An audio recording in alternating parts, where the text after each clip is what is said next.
really give them choices. How do we know that we're relevant and that we stay relevant? How do we keep doing it differently so it's not just, you know, the classroom of my youth or your youth, but it, you know, keeps moving forward? I mean, I think those are really critical conversations, and I think, you know, sort of build some of the culture. So I just wanted to encourage folks to jump in. In the conversation.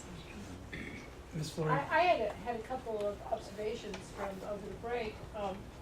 One, it was fun. A couple of us, I know, you know, Judy was there, and Roger was there, and Hans was there, and Chris was there. I forget who else. At the Garrett Park celebration for the renovation project, and Superintendent Starr, you were great. Of course, it's my neighborhood school, so I enjoyed it tremendously. But the one thing that I would ask, I don't know if you've talked about the challenge of constructing the size schools that you want to construct on constrained amounts of land, and the extent to which you've started talking about more floors on schools. I know that, I think there's state rules about where you have to have like the gym or the kindergartens and things like that. I appreciate that. But have you had any internal conversations about going forward, going up as opposed to out, so that we preserve more of the green space and a place for what I think we're shortchanging our children on, which is just the opportunity to move. You know, the whole issue of not to exercise in an organized way, but just movement. I mean, it really is a key component to academic success, I think. And I'm just wondering, have you all talked about that? Absolutely. I mean, you know, we're building green schools. Yeah. That is, we're doing new schools. The footprint is going up. I mean, that's one of the problems in many of our older schools. You know, it was a one-floor model, and we are going up. Yeah, there are code restrictions and also practical issues. I mean, you're not going to have your cafeteria up on the second floor because you've got to have the trucks get in with the food and get out with the trash. And you do have to have kindergarten and first and second grade with ground level egress. First and second have to be on the It was first floor? kindergarten and first. Have to have First ground grade level, too? yes, have ground level egress. But, you know, we are building up, we're building green schools. But I think, you know, I'm glad you raised the issue, because one of the challenges that we're facing, and we're gonna continue to face, besides having older schools still in the community that need to be modernized, we have a bubble going through. I mean, and I know that Bruce Costello has come and done a demographic presentation, but you know, that swell, you know, given some changes that may happen. I mean, we're now at 147,000 kids. When I came on the board, we were 127,000 when I ran for the board. You know, we have way more kids than we ever had in the post-World War II baby boom, and it's all over this county. And while right now it's in elementary school, it's going to be aging. You know, it's going to be middle school and high school. We're going to be really challenged. And you know, one of the issues is if you don't build additions or you don't modernize those schools, you're stuck with whole villages of portables that take up space on blacktop, you know, and that really challenge the outdoor space for kids. Well, right, and so the question is, are you giving thought as a group to building different forms? Yeah, as the wave moves through, we can't build fast enough. Oh, yeah. So building Appreciate up that. isn't going to solve the next 10-year problem of what do we do with this group of kids who will be in middle school in 5 years, and there's no way that we're going to have enough seats. And then what do you do in clusters like ECC where you really don't have the land? And at some point you run out of space to put the portables. At Oakland Terrace, literally, there was not another square inch where you could put a portable and no playground space. Luckily, they had a park that they had behind them. But as you repeatedly counter that scenario, you know, it becomes a real bind because particularly down county, we don't have more land.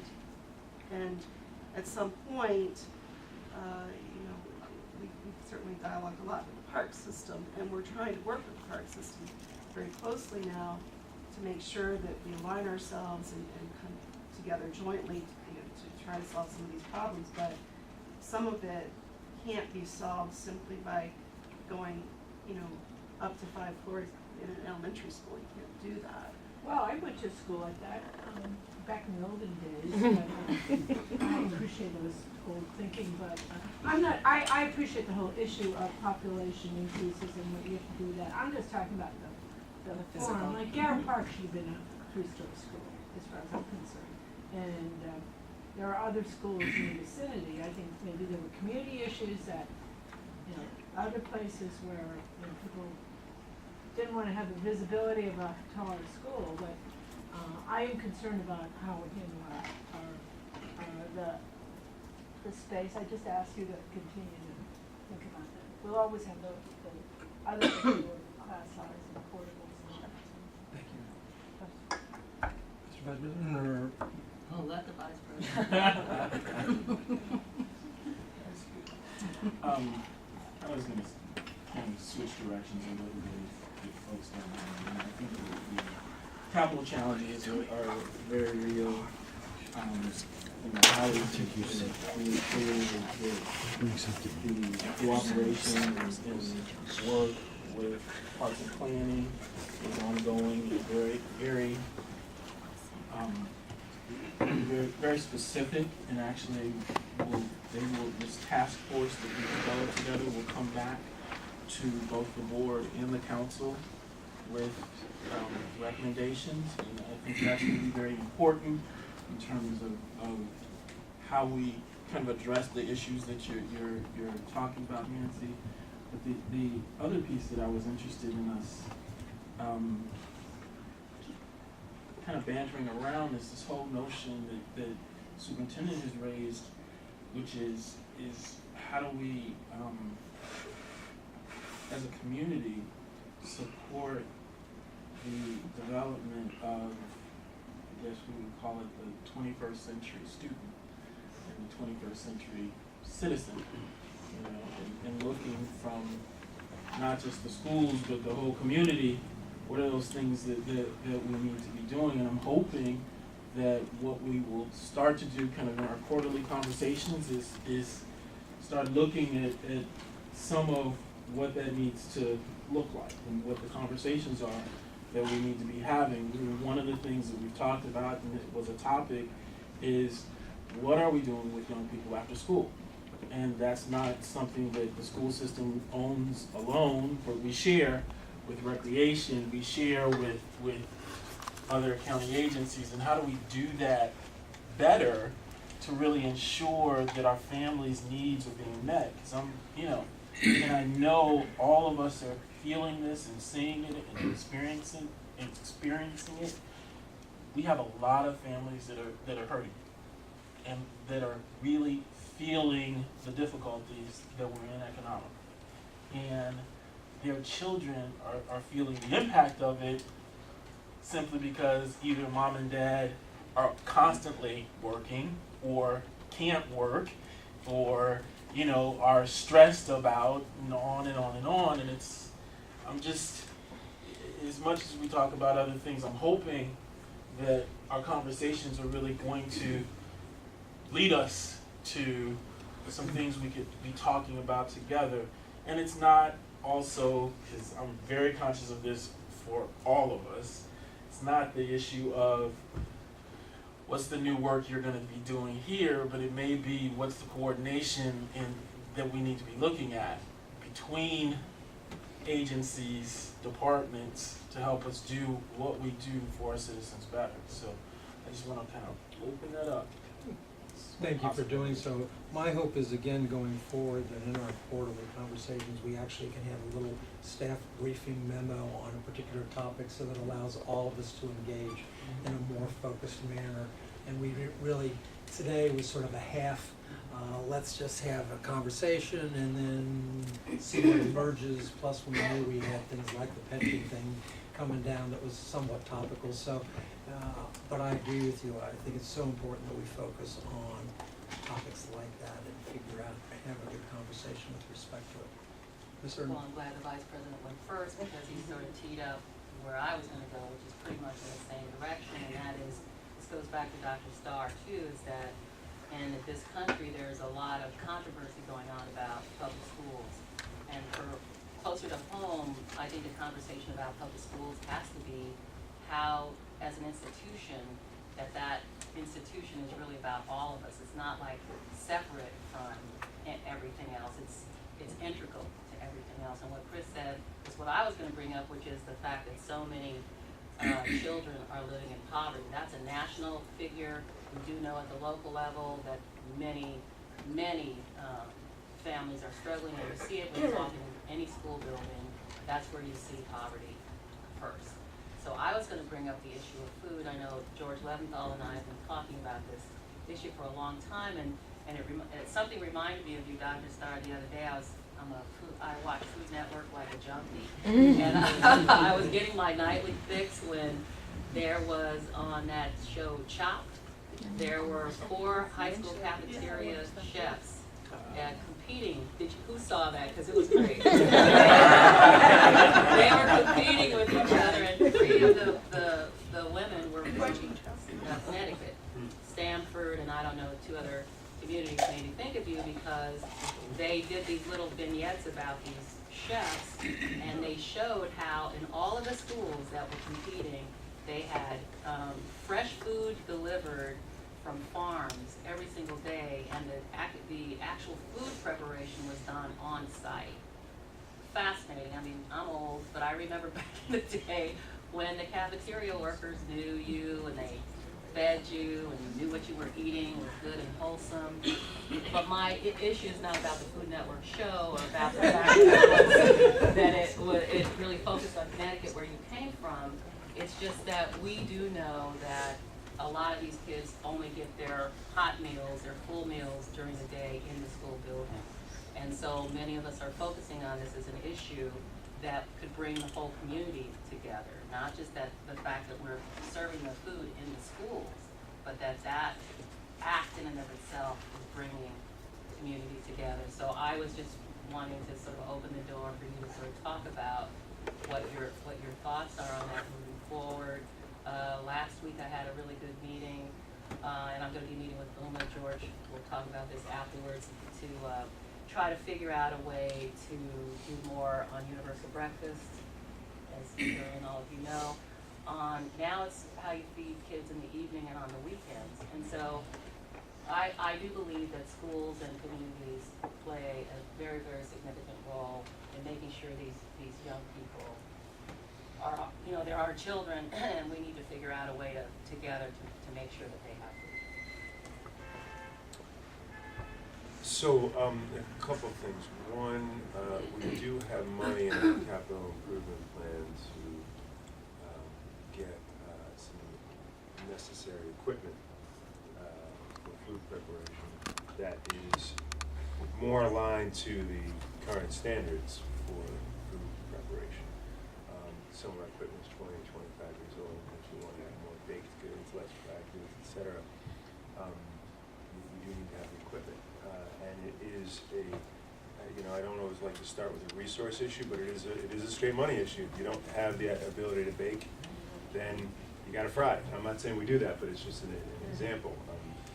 So that money is critical in order for us to continue to provide good food to our kids. I think Marla Kaplan and her team have done a really good job over the years of figuring out ways of taking advantage, or how to take advantage of some state and federal programs that promote some of the issues we're talking about, whether it's better standards or whether it's giving kids access, families access to food over the summer, over the weekends, whatever it may be. We're constantly looking at ways of doing that. I'm actually going to a meeting with other superintendents and the governor in a couple hours about this issue. I know the governor is very hot on it as well, and it is significant. I will say And I want to be clear on this, I embrace and welcome the opportunity to serve our children in any way, shape, and form, and it is also not just a school issue, it's another example of how societal issues get foisted on the schools because kids can't vote and because we have these capital audience. So I welcome being part of the solution, it's not that, but at the same time it becomes a school issue when it's a societal issue that kids and families are hungry. And we will of course do whatever we can. I've been talking a lot with Uma about different ways we can coordinate. It kind of goes back to one I think Shirley had mentioned.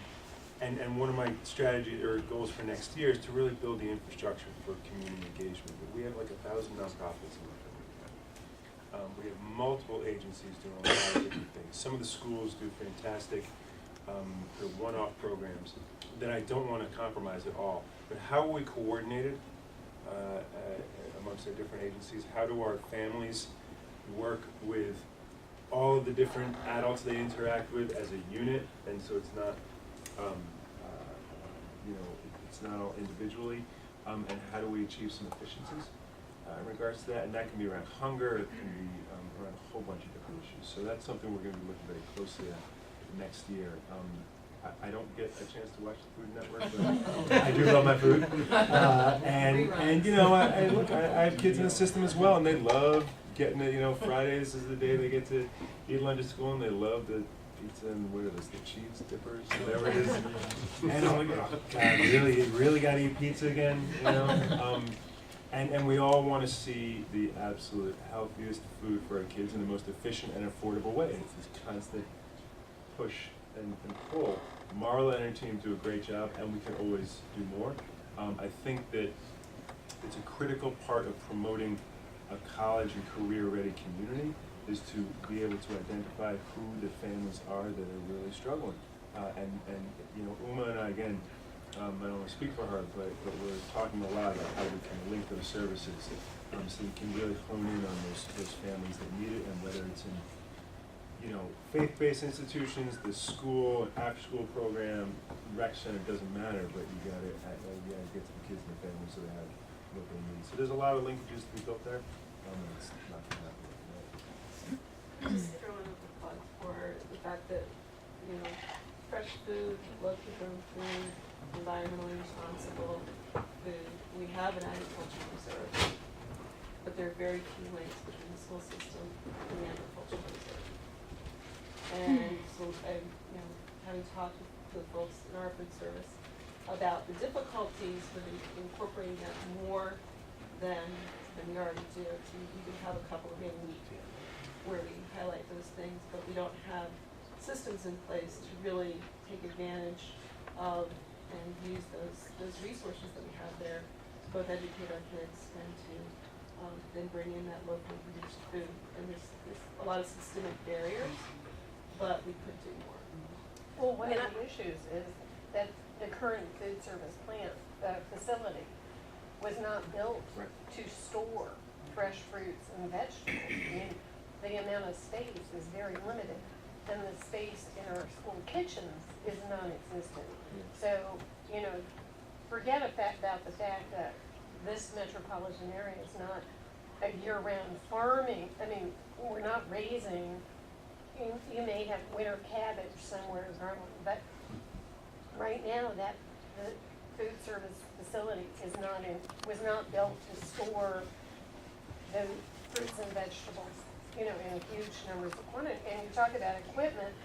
I remember the first time I went there, and there's an enormous vat-like device that was designed to produce Jello or gelatin, with fruit cocktail. Well, that's, been pushed to the wayside because, you would rather have the fresh fruit and vegetables or the fresh fruit than fruit cocktail and gelatin. So, I mean, that, you look at the equipment. Inside my Jello. That was fruit cocktail.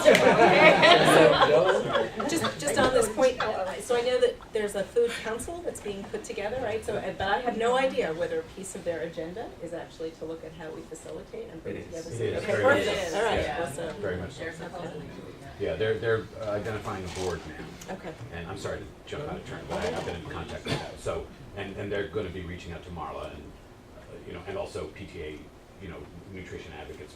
Very much, school is like maybe one of their 2 or 3 primary focuses. So But that they're might just be an getting, they're just opportunity to pull launching, together, they haven't right. really got it. Okay. Mr. Rice?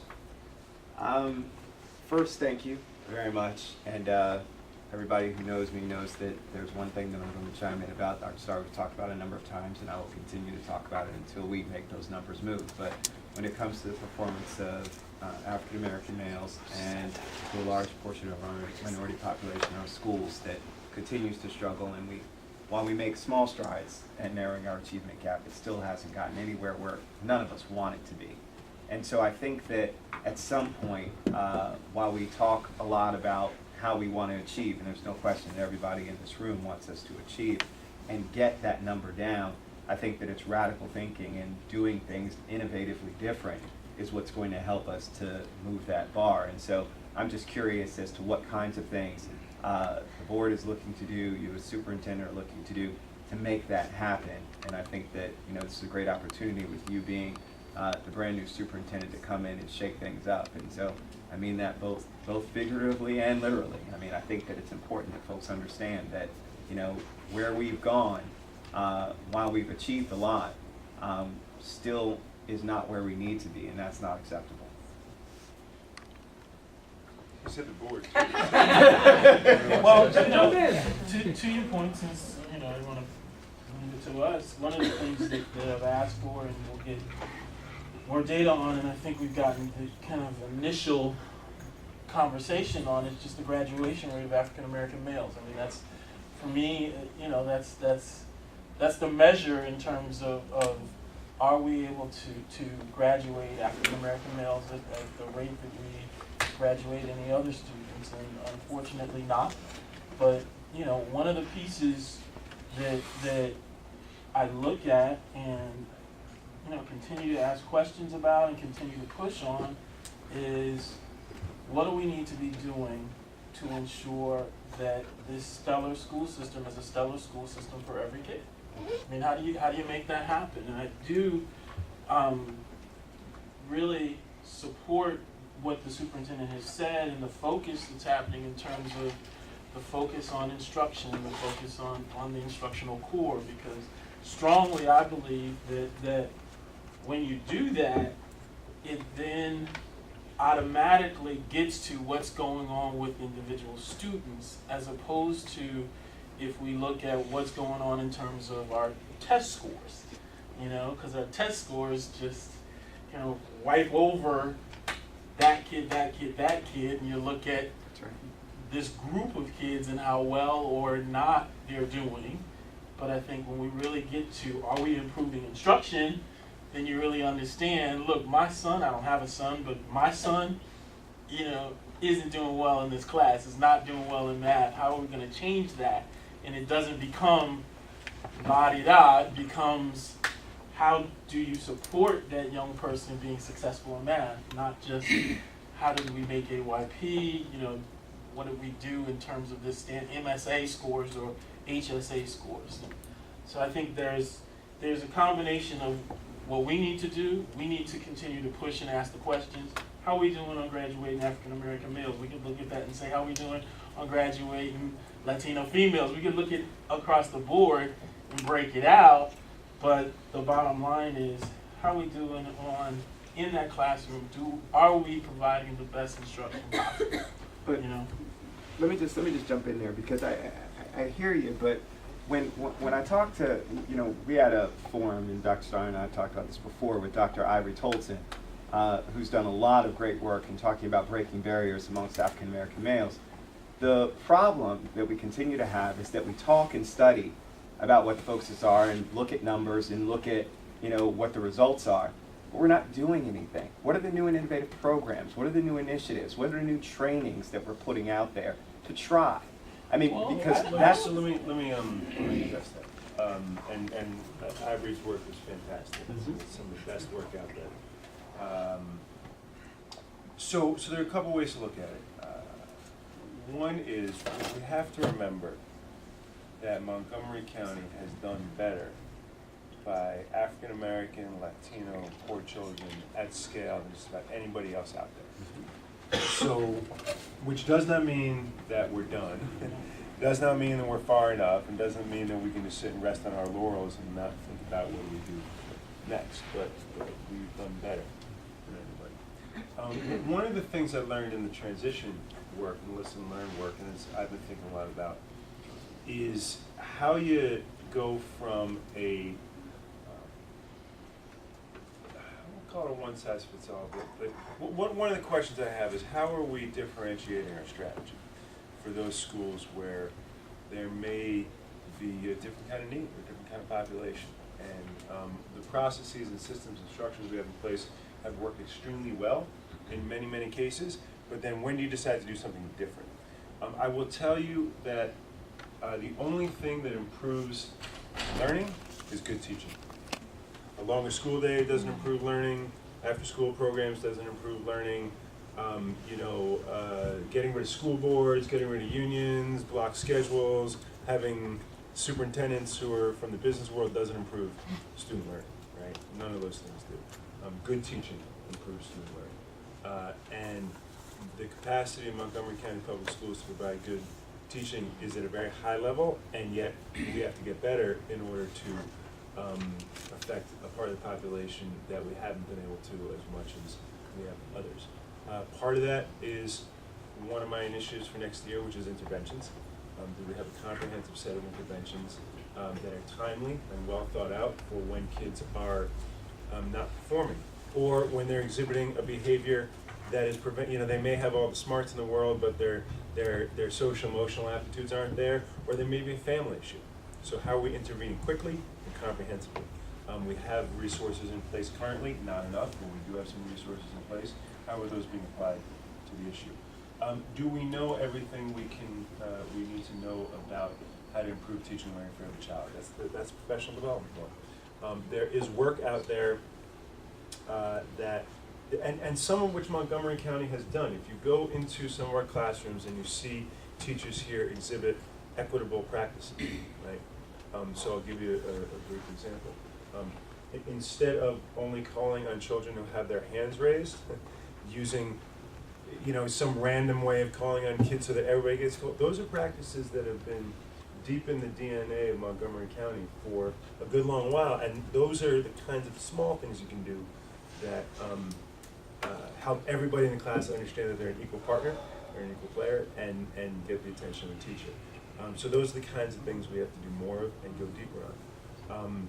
So I think that, and then there is that idea of are there some innovative things we can do that are not flavor of the month structural reforms? There was a teacher in Boston when they went to a block schedule and said, "Oh, now I can show the movie in one period instead of two."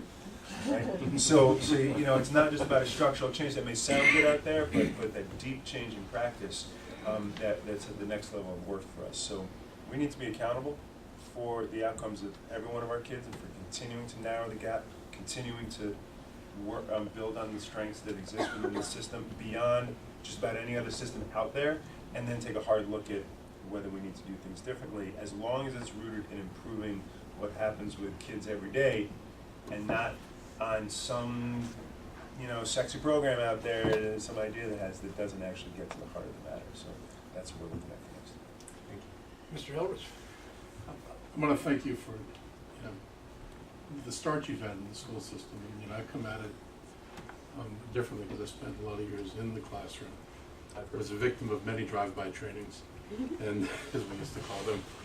And so I welcome anything that kind of focuses more on outcomes rather than flavor of the day. I went through a period where they declared you were going to do no read-alouds in class because of research, and then 2 years later we were doing read-alouds in class because of research. And those are the kind of fun experiences that I bring to this. I guess there's some things that I'd like to emphasize. One is when I first came on the council, we had lots of after-school programs, but not a lot of coordination. And the county couldn't even tell you everything we did. I asked somebody, and they said, we can't tell you what we do, where we do, who we do it for, what our metrics are for determining it's effective. I think they're better at, they can tell you what they're doing, and they can tell you where they're doing it. And I'm thinking at the county end of it, not necessarily the school end of it. But they can't tell you whether it's effective, and there's still a disconnect, I think, between the services we try to provide out of school and the work that the school does. And we would pat ourselves on the back because of programs. We'd look at the number of kids who enrolled at the programs, and then you'd realize, well, that's 10 or 15% of the senior class, and you know that 50% of the class is academically ineligible. So what about everybody else who's in this class who needs help and isn't getting the support they need? So I mean, I really think it's important to work in coordinating with the county to figure out what it is we need to do, and that we do it in a targeted, structured way so we make best use of our dollars. I'm glad you used the word intervention and timely intervention, because as an elementary school teacher, you can kind of see where the wheels come off, and yet all the emphasis was always, what do we do with these middle school kids and these high school kids? Well, if you get to middle school and high school and you can't read and you can't do math, and you could actually go back, and I asked the previous leadership of the board, could you start backtracking and look at scores and comments on report cards to figure out where these kids actually go off the rails? I mean, the problem in the school system is not kids hitting 10th and 11th grade and suddenly becoming dysfunctional academically. They got dysfunctional a long time before that. And the point for interventions is probably earlier in the period than we've been doing. And I know as a teacher, we didn't see much intervention unless you were certified 2 years below grade level. Intervention was not something we were doing. I mean, I think we need a better metric for deciding when we're going to do that.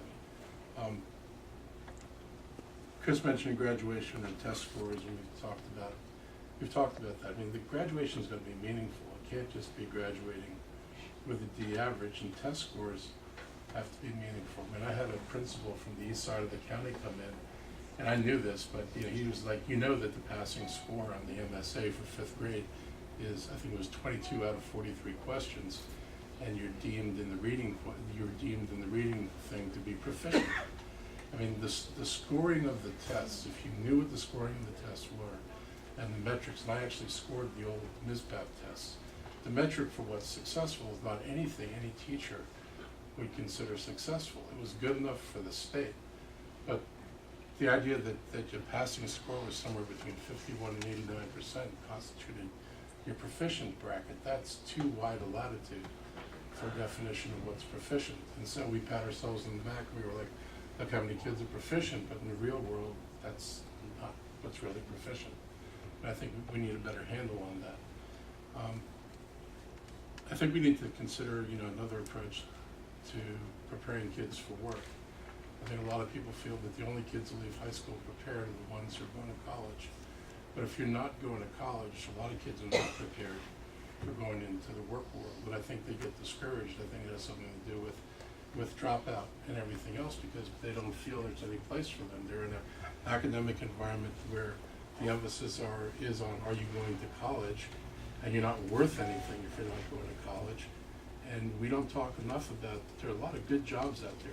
And a lot of good jobs require varying levels of education, and that we don't have to stigmatize what we used to call vocational training as the dumb track. I mean, I've talked to guys in labor unions who are doing carpentry training, for example, and they emphasize that you actually need math skills and reading skills to be successful in trades that don't require a college education. And I think it's figuring out how to remarry this notion of academic success and performance along with, I can prepare you for some of these other really good jobs out there that are going to let you make a living and have a decent shot at things in the society.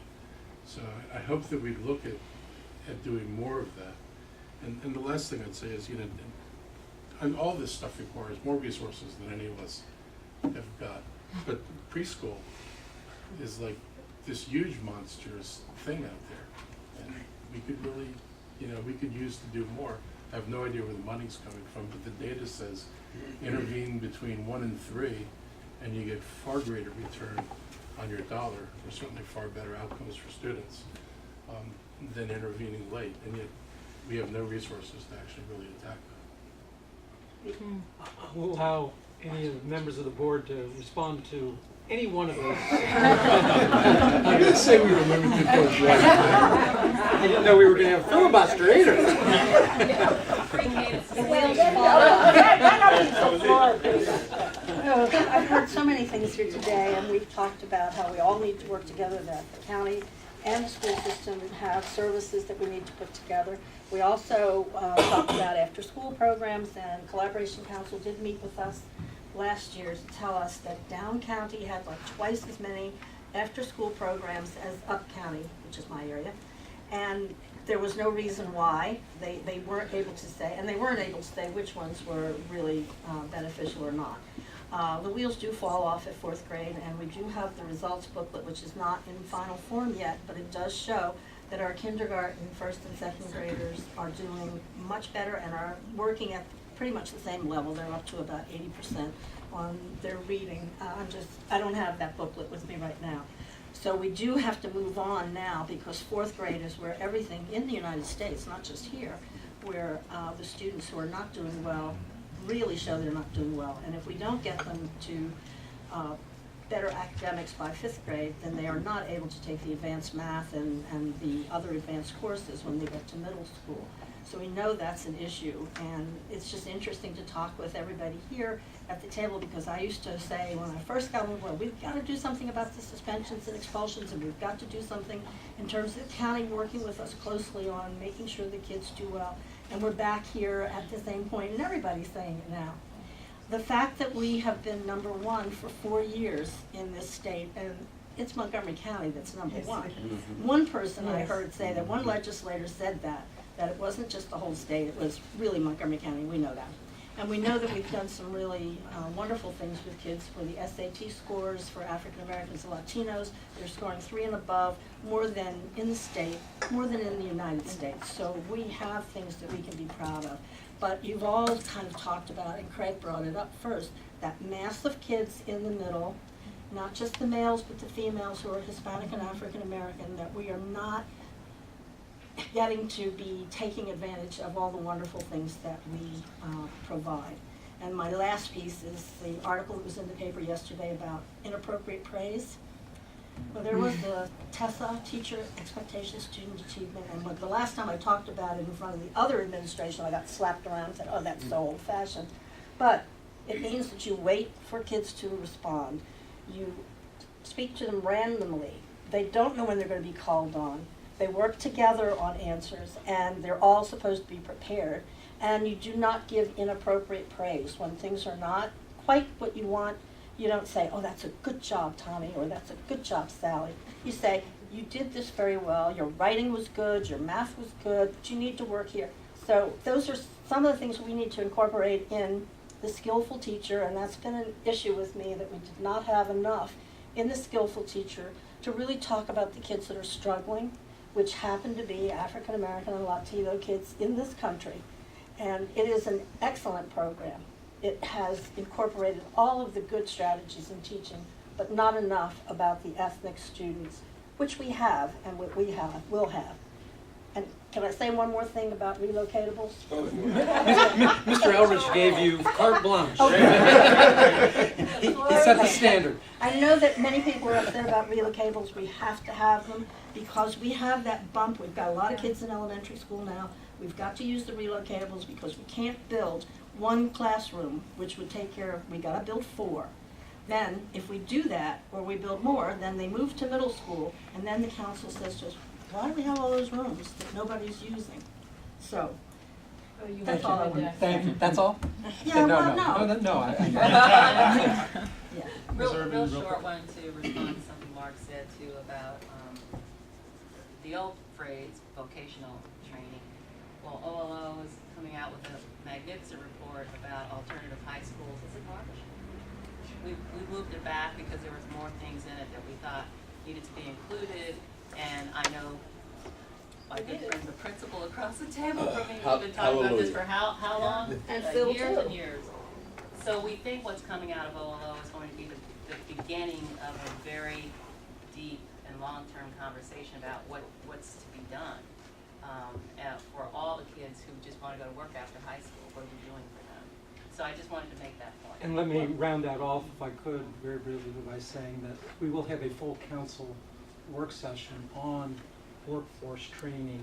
I think all of us were struck by Dr. Fuller's observation that 40% of the future workforce will only need 2 years of college and technical skill training.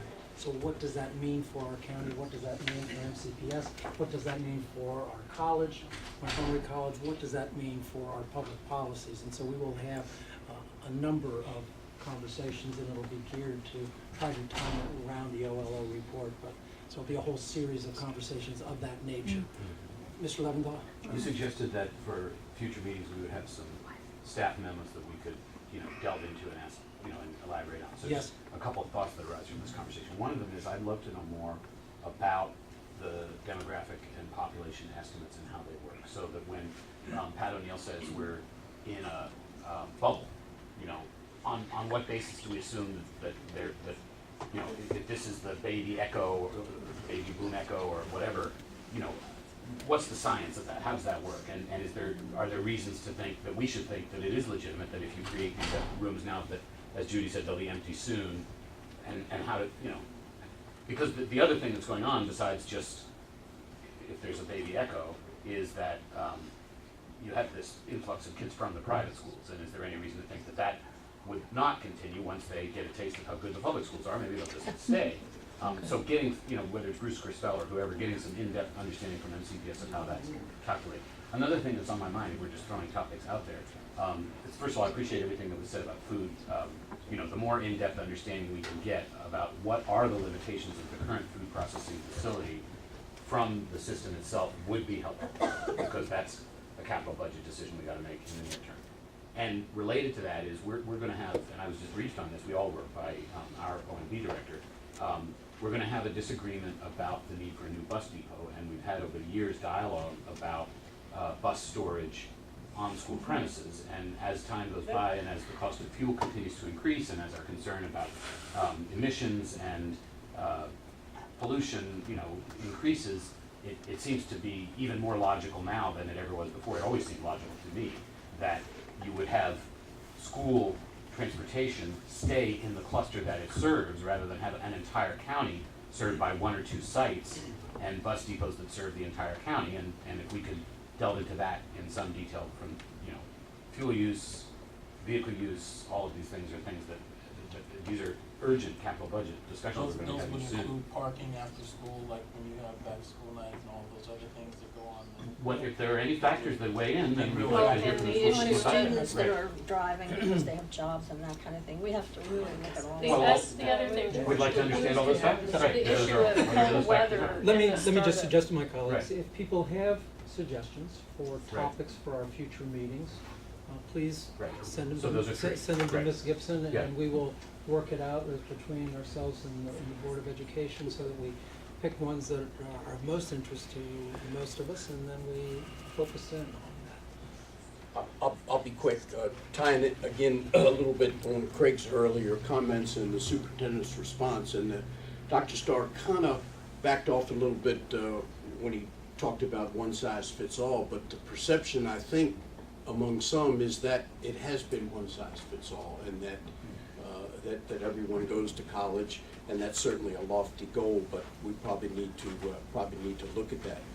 One of the areas that I think we as a system have to look at as we change the culture is teachers and principals of schools almost feeling that they have permission to try some things and do some things differently, as opposed to pretty much which was kind of a top-down, results-oriented, test score-driven philosophy that may have worked in some areas and other things happened, but I think overall maybe it wasn't always helpful. The other area that was mentioned, of course, was literacy.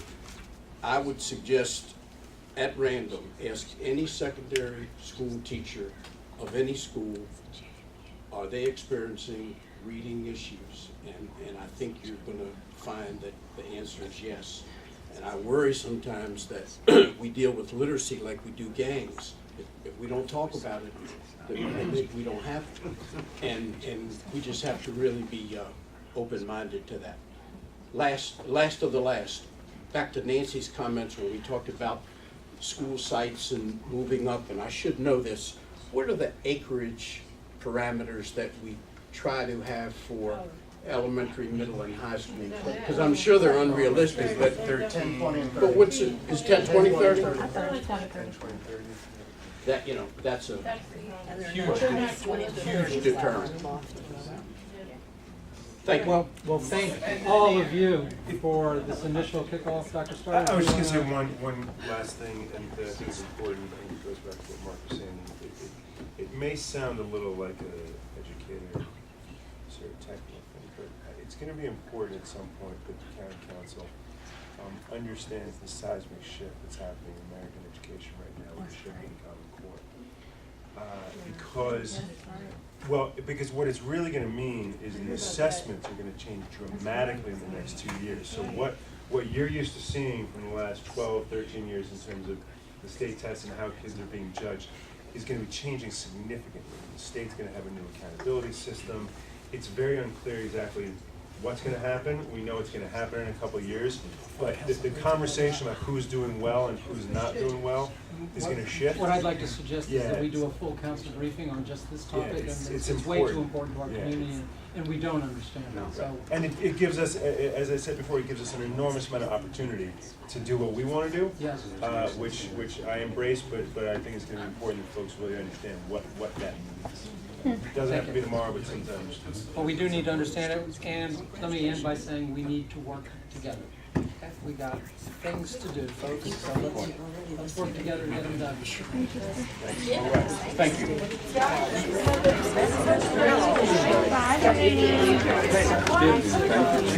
I can get her seat twice today.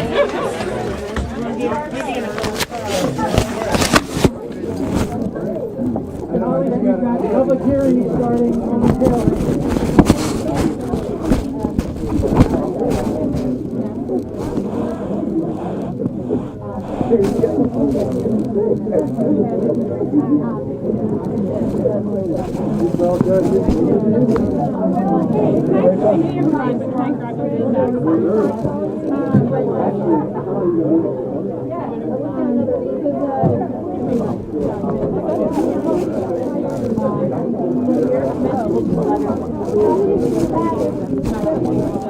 Oh, my God.